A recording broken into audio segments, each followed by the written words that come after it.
Sabah xeyir olsun, dəyərli treyderlər. Bugün may ayının 29-udur və dünən bildiyiniz kimi yəni neft və qızıl, eləcə də gümüş və Bitcoin, yəni çox güclü hərəkət elədi. Yəni səhər saatlarında bildiyiniz kimi qızıl 100 dollar aşağı doğru istiqamətə davam etdirəndən sonra 150 dollar yüksəldi. Təbii ki, bunu həm Trump'ın açıqlanması, yeni açıqlanması, həm də ki, Amerikada çıxan xəbər heç də yaxşı çıxmadı. Yəni bildiyiniz kimi GDP yəni çox pis çıxdı və qiymət start olaraq yəni yuxarı doğru istiqamətlə davam etdirir. Biraz gec qalxsa da, amma gec oldu, güc olmadı, rahat bir şəkildə qalxdı.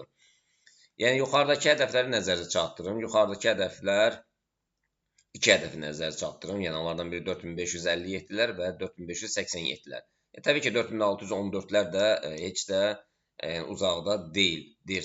Amma korreksiyalar, yəni qiymət aşağı doğru, yəni gəlib korreksiyalardan yəni dönə bilər. Bu 3 korreksiyanı nəzərdə çatdırım, hansı nöqtələrə qədər, yəni enib dəstək götürüb qalxa bilər. 4490-dır, 4473-dür və 4454-lərdir.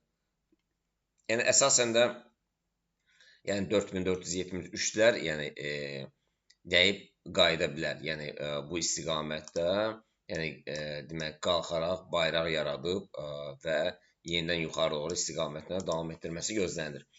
Təbii ki, bugün alışlar 4524-dən dünən demək siqnal kanalında paylaşdığımız siqnal 4396-dan idi və qiymət 4396-dan yəni sürətlə 120 dollarla bir yüksəliş nümayiş etdirdi. Mükəmməl bir nəticə verdi.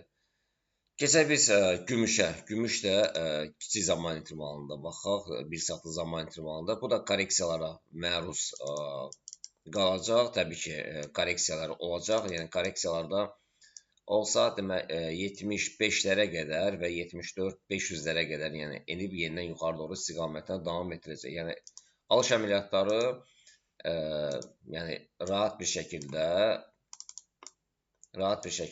76-lardan sonra bazara girməyə dəyər. Satışlar isə 74-800-lərdən sonra satışlar vermək olar.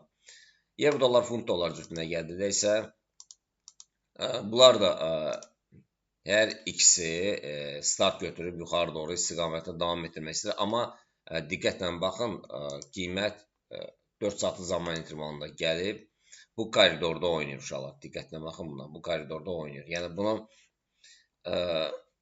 bu koridordan çıxması üçün, yəni alış əməliyyatları, konkret alış əməliyyatları üçün qiymətin ilk onları 1.16-700-lərdən yuxarı formalaşması nəticəsində alış əməliyyatları, konkret alış əməliyyatları olar.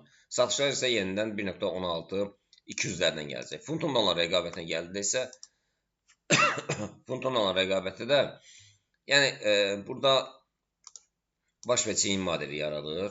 Belə.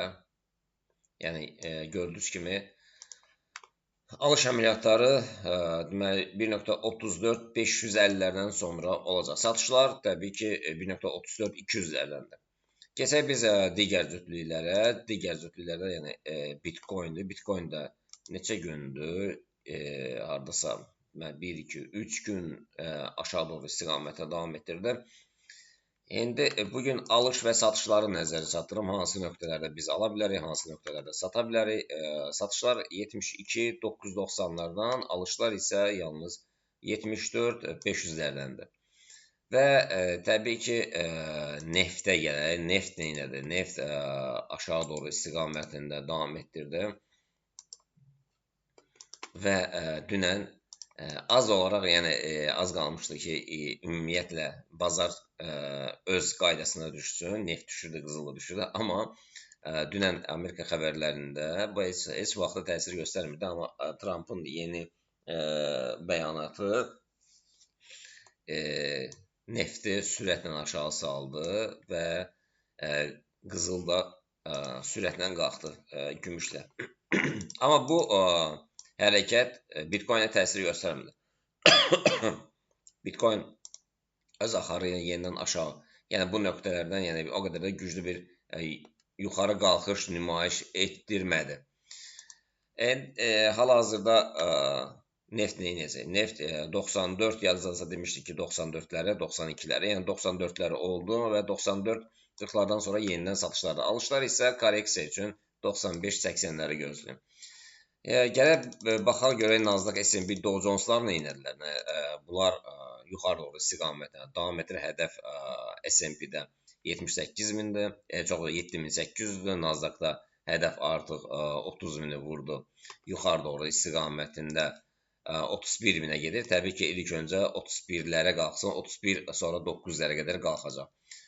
DAX isə, yəni DAX əvvəlki günə, yəni 25.000-ə dəymişdi, korreksiya vermişdi. Təbii ki, bu dəfə 25.400-dən yuxarı formalaşsa yenidən gedəcək yuxarı. Dow Jones-dakı təbii ki 51.000-ə dəyib 51.000-dən yuxarı formalaşsa yenidən sürətlə qalxacaq yuxarı.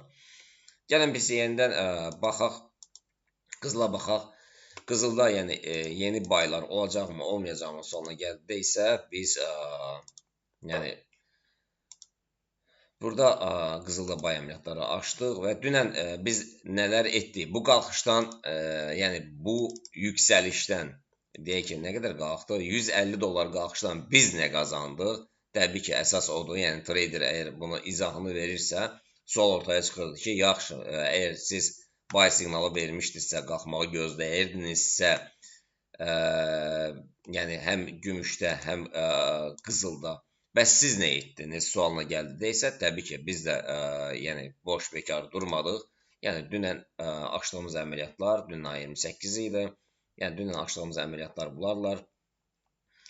Və 28-i sadəcə olaraq bayram günləri olduğu üçün lotlar o qədər böyük açmamışıq. Yəni ümumilikdə dünən 4125 dollarlıq bir gəlirlə bazardan çıxdıq. Yəni təbii ki, sizin verdiyiniz suallar tamamilə doğrudur. Mən sizə haqq qazandırıram. Hər hansı bir trader əgər izah verirsə, qalxması, enməsi, ilk öncə onu təxmin edirsə, özü əməliyyat açmalıdır ki, kütlə də buna uyğun görüb, yəni onlar da əməliyyat açsınlar və Forex-də qazancın necə əldə olunmasını hiss etsinlər. Belə əzizlərim, inşallah. Təbii ki, real hesablarda, demoda yox, telefonda yox, telefonda demo açıb 100 dənə əməliyyat açmaqla, yəni yox, yəni real olaraq platform üzərində göstərmək daha məqsədə uyğundur. Belə əzizlərim, uğurlar sizə, görüşmək ümidi ilə.